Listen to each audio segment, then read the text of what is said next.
Morning people, welcome back to F Politics. In today's episode of The Mainstream News is Racist, we have Kay Burley, reporting on the story about the massive rise in racism among school children. And you would think that it would be the racism that Kay Burley, as a decent journalist, would have an issue with.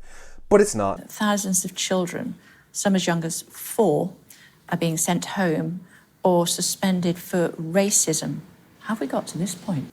Can it ever be right to send a 4-year-old home? So her first concern isn't for the other 4-year-old children in those classes that are being racially abused, it's for the kids that are doing the racial abuse. Which statistically means her empathy is not with the ethnic minority kids, it's with the white kids. Which is what Bridget Phillipson, our Education Secretary, points to in her reply, although slightly more subtly. School leaders have responsibilities to make sure that their schools are safe and welcoming environments.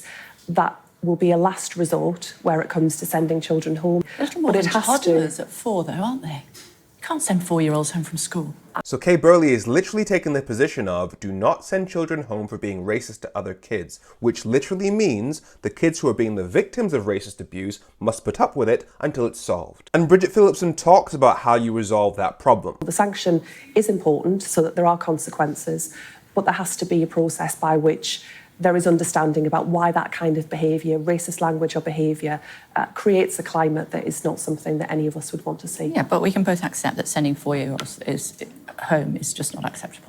Well, it's not certainly not what I would expect to be happening regularly. That would be quite an exceptional event. If things are allowed to drift along consequence or sanction free, then sadly what we'll often see out in the world as well as within schools is an escalation, and we don't want an escalation or a culture where people think that kind of behaviour is acceptable. And the crazy thing is, because reality does not care about your biases, Kay Burley has to accidentally call her own self out. These kids are parroting what they've heard at home, according to the Runnymede Trust, who came up with this report.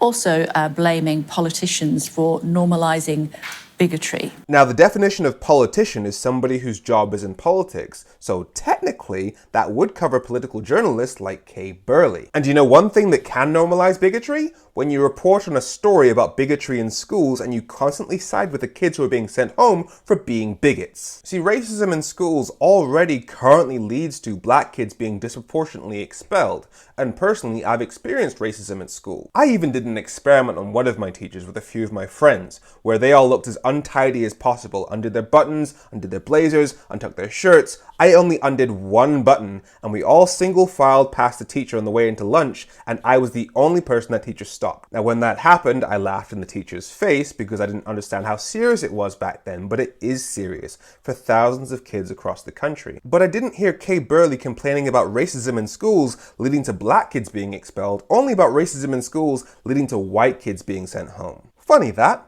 I'm Femi. Make sure you follow F Politics so politics doesn't F you. Have a great week.